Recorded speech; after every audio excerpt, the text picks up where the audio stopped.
로마서 1장 16절 17절이 이 로마서 전체의 주제, 띠임과 같습니다. 티시스와 같습니다. 바울이 오늘 뭐라고 말하고 있습니까? 16절 말씀을 보면 이렇게 써 있어요. 나는 복음을 부끄러워하지 않습니다. 라고 써 있습니다. 나는 복음을 부끄러워하지 않습니다.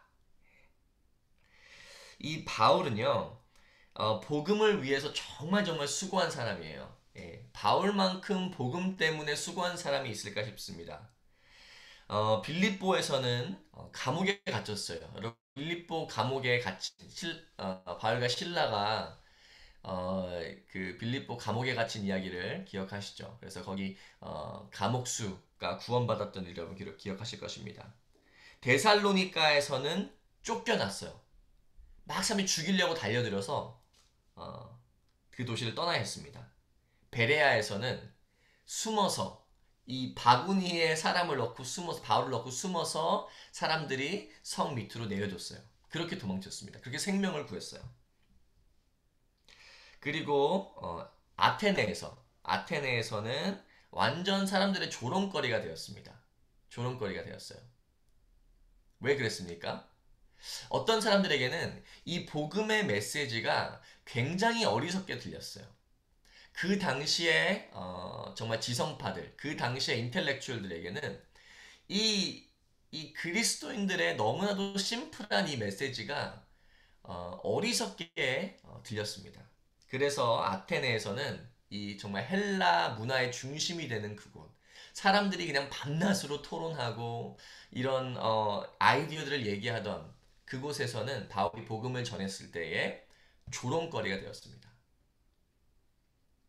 그런데 이 모든 것을 겪고 나서 바울이 하는 말이 무엇입니까? 나는 복음을 부끄러워하지 않습니다. 그런 지성인들이 있는 데 가서 이런 말을 했을 때 사람들이 막 웃고 조롱거리가 되면 부끄러워할 만한 요소가 분명히 있는데 바울이 복음을 부끄러워하지 않는다고 성경은 기록하고 있어요. 스스로 기록하고 있어요. 왜 그러냐 하니 이 복음을 부끄러워하지 않는 이유는 이 복음은 유대 사람을 비롯해서 그리스 사람에 이르기까지, 이 말은 세상 모든 사람, 역사적으로는 원래 유대인들로 시작됐지만 이제는 유대인을 넘어서서 이방인에게까지, 이 복음은 모든 사람에 이르기까지 문화와 언어와 인종을 구분하지 않고 모든 사람에 이르기까지, 모든 everyone who believes, 모든 사람이지만 믿는 사람을 구원하는 하나님의 능력이라고 바울이 기록하고 있어요. 다시, 이 복음은요, 모든 사람을 어떻게 하는, 구원하는 하나님의 능력이라고 써 있습니다. 이 바울이 복음을 부끄러워하지 않는 이유 중에 하나가 뭐냐면 이것은 살아계신 하나님의 능력이기 때문에 그래요. 어떤 능력입니까? 사람을 믿게 하는, 하나님을 믿게 하고 하나님의 구원의 이 큰 플랜을 믿게 하는 능력이기 때문에 그렇습니다. 이것을 듣고 그냥 그래 그렇구나 이해를 하겠어 그러면서 그냥 알아두는 어드바이스 같은 말이 아니란 말이에요. 복음은 능력이에요. 사람을 실제로 바꿔놓습니다. 복음은요, 이 그렇지 않았던 사람이 그렇게 되는 거예요. 믿지 않았던 사람이 믿게 되는 것입니다. 이 어떤 사람이 이것 복음을 듣게 되면 하나님의 능력이 그 사람 안에 임하게 되는 거예요. 그렇기 때문에 바울은 이 복음을 부끄러워하지 않았어요. 왜냐하면 이것은 사람의 말이 아니라, 사람의 로직이 아니라 하나님의 능력이기 때문에 그래요. 어떤 능력입니까? 한 사람을 온전히 변화시켜 놓는 구원하는 능력이기 때문에 그렇습니다. 바울이 계속해서 말하고 있어요. 17절 말씀에 보면 하나님의 의가 복음 속에 나타난다라고 써 있습니다. 복음을 통해서 하나님의 의로우심이 나타난다라고 써 있습니다. 그 말은 무슨 뜻입니까? 이 하나님께서 거룩하신 분이시라는 것을 복음이 나타낸다는 거예요.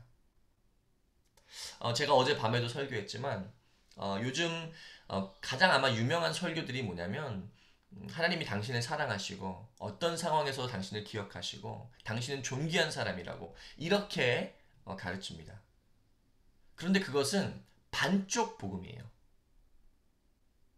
하나님의 거룩하심을 가르치지 않고 하나님이 거룩하셔서 죄를 절대 간과하지 않으시고 죄의 문제를 반드시 해결하셔야 하는 분이심을 가르치지 않는다면, 그래서 죄인된 우리가 사실 하나님 앞에서 설 자리가 없고 죽음밖에는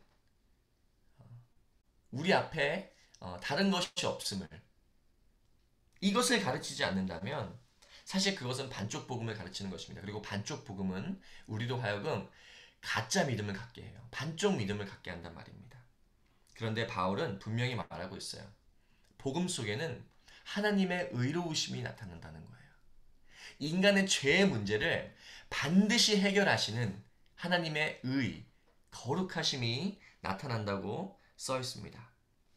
복음을 통해서 의로우신 하나님 앞에서 인간이 의로움을 얻는 것을 바울이 지금 얘기하고 있는 거예요.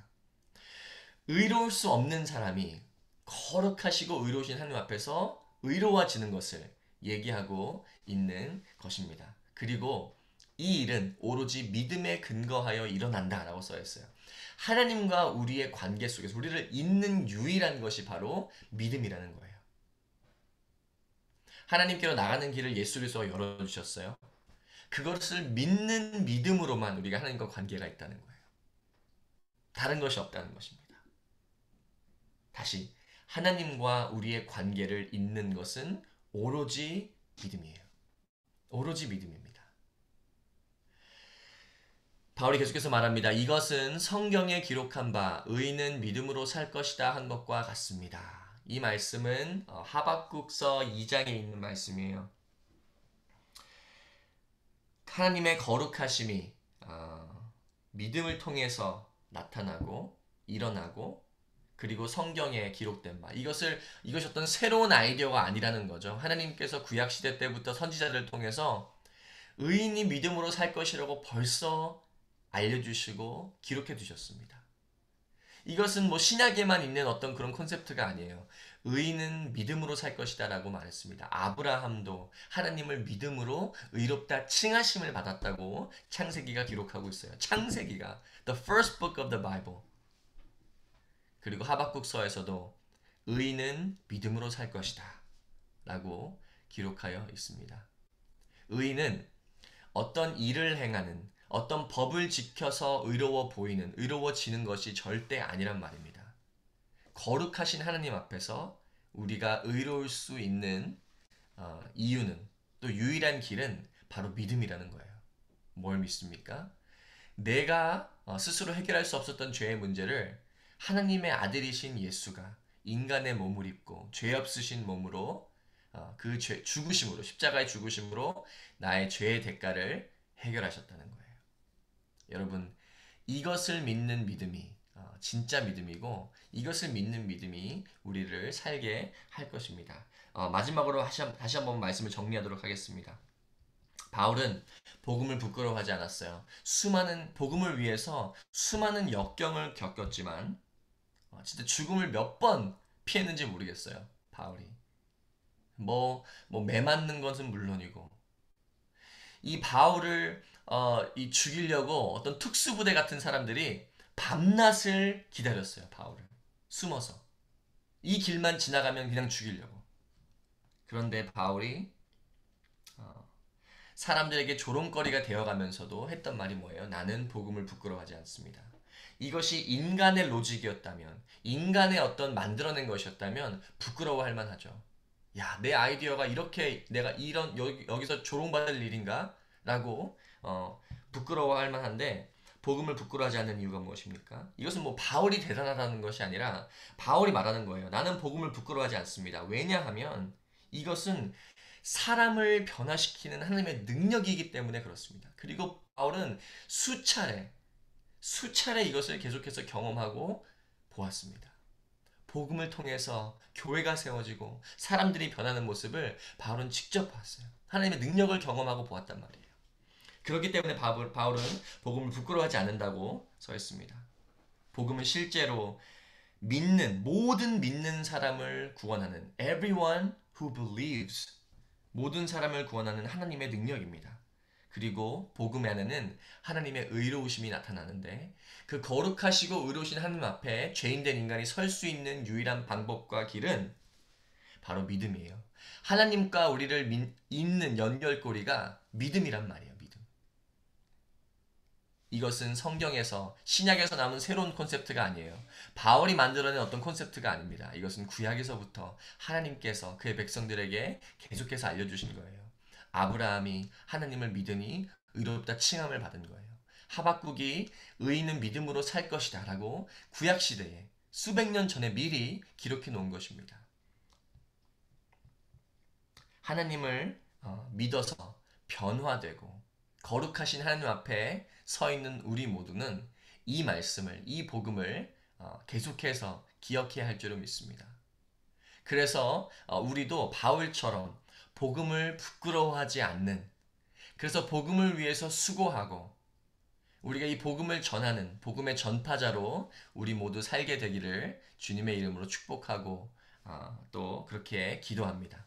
여러분, 우리 함께 기도하도록 하겠습니다.